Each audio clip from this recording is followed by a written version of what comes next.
Now you're a lifelong hip hop fan. Lifelong.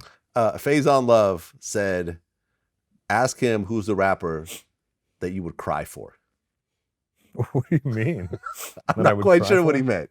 But I guess it means that what was the one rapper that you would meet that you would actually cry? I mean, if Biggie was alive, I'd probably cry. You'd cry for Biggie. Because I've had it happen where I'll play a Biggie song, and while I'm rapping, I get fucking teary-eyed.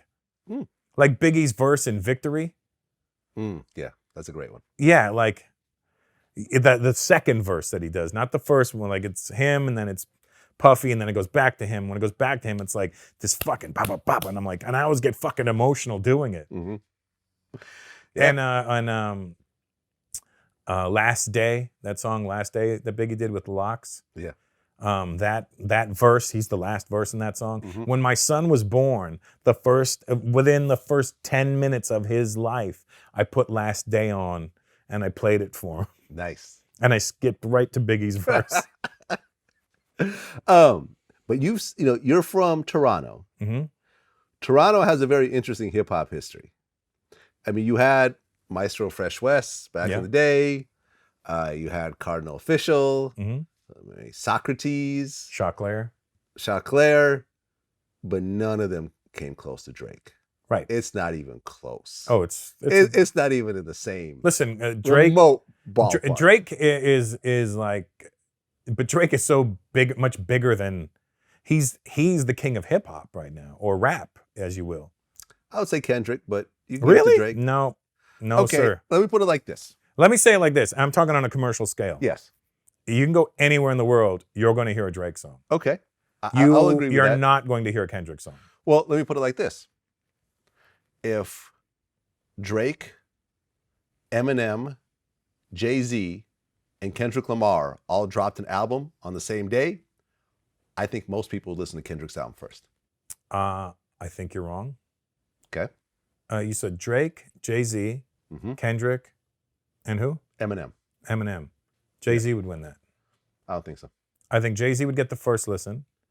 Then it would be either M or Kendrick. I'm not talking about people in our age range. I mean the whole population. No, the hip hop Drake would definitely get the number one listen. I don't think so. I think so. I think people would listen to Drake probably second, but I think first they would listen to Kendrick's album. No, look at the amount of awards that Kendrick gets. That doesn't matter. There's plenty of people with a lot of awards. Kind of does. I mean, you don't just get Grammys for nothing. Listen, not that many Grammys. Listen, Drake. I think Drake's got more Grammys than him too. I don't think so. I think you should Google that. Let's look it up. Look it up. He's got 4: rap song for God's Plan, rap song for Hotline Bling, rap sung performance for Hotline Bling, kind of the same song, 2 Grammys, and rap album for Take Care. Okay. Let's look up Kendrick Grammys. 1, 2, 3, 4, 5, 6, 7, 8, 9, 10, 11, 12. That's crazy. 12 Grammys. Yeah, but three times as many Grammys. Let me tell you something, and I know it's a very unpopular opinion. And I'm a hip hop guy, and I appreciate Kendrick, but not for me. Not for you? Not for me. That Damn album really, really did it for me. I think when I heard Damn, I'm like, fuck. This album right here. You heard Damn and you went fuck? Yeah, exactly. It's exactly what I did. That album, I don't think that Drake has a project as strong as Damn. Okay, but in the long run, Drake puts out more material, way more material. Drake's very smart. Yeah. Drake knows what he's doing. Look, that Tuesday slide shit. Yeah. Do you think he went to a choreographer to do that? No. He was literally standing there, and then his friends were like, that's funny. And he wrote a little catchy thing to it, and now everybody's fucking doing it. Yes, a billion streams on TikTok. Yeah, it's insane. Yeah, it's crazy. So that's what I mean. It's like, but you can win all the awards you want. Yeah. But at the end of the day, you go to a club, what are you going to hear? Well, I mean, and that's the same. And that's Kendrick is more of the underground artist, but he's the more celebrated one. Yeah. Right. But if I'm going to be very unpopular opinion. I'm about to say, Kendrick is good, but I think if Kendrick and Drake and any of these new guys were around during the golden era, 90 to 95, or 88 to 95, whatever the fucking golden era time. Everybody has a different timeline for the golden era. Yeah. None of them would have existed. They would have been like, eh. They would have been like one of the other guys, but they wouldn't have been what the other guys were. I don't know. I mean, obviously, this is a hypothetical. It's all conversation hypothetical. between- It's kind of like when you make those hypothetical boxing matches. You know, who would win, Sugar Ray Leonard or Floyd Mayweather? You're like, I don't know. I mean, Sugar Ray was a bit tougher, and Sugar Ray was more likely to stand and trade with you, and Sugar Ray had more power in his punch. And then I'm like, but Floyd was so slick, and I'm like, you know. But again, it's theoretical. Yeah, I feel you. Well, And also, I'm speaking from the point of a guy who's 50 years old who goes, yeah, it doesn't, nah. I mean, look. I mean, none of them are really speaking to me. They're not making music for us.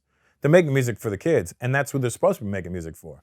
Yeah. And if the kids get mad that we don't like their music, they're supposed to, because our parents didn't like our music. And Right. you can't boil it down to, you know, it sucks. You just got to go, it's not made for you. Well, right. And I mean, Jay-Z is the only 50-plus-year-old that's still making music that still reacts on And a Nas. massive level every Yeah. time. You know, but I still got to say that I connected more with the Kendrick album. But I think that's I 'cause you're listened more to the Kendrick album than I did to Jay-Z's last album. I mean, first of all, none of them. Eminem was the only album I bought out of that group. Okay. I like Eminem as well, but see, I love and M's not the last one, but the one that came out last year. yeah, Kamikaze. Kamikaze. That's the one I liked. That album is fucking fire. Yeah, he dissed my man, our man, Lord Jamar. Yeah, on he it. did listen to it. And I felt bad rhyming along with it too. You rhymed along to Lord Jamar I getting kept dissed. rhyming along, you know. I'm like, oh, but I'm just following the flow, you know. But M really fucking murdered in that album. I texted Royce. I was like, yo, M fucking this is an incredible album. I played that album a lot, and I haven't played an album in years. Yeah, his new album I didn't really like, but that last one was Yeah, was the dope. new album I was a little. I was like, I was like, that's cool. That's cool. Yeah, I mean, I get it. I get what you were doing. Just I wanted it more on the level of Kamikaze, you know, Yeah. with the you know, just keeping it hip hop. It felt like he kept it hip hop in that one. Yep. And the next one was more of a diary Pop album. album. Kinda. No, not even. I felt like it was a diary album. You know. Yeah. Like it was like, here's some shit that happened in my life. I'm like, that's great, Marshall, but we needed that album in the beginning. We don't need that album now.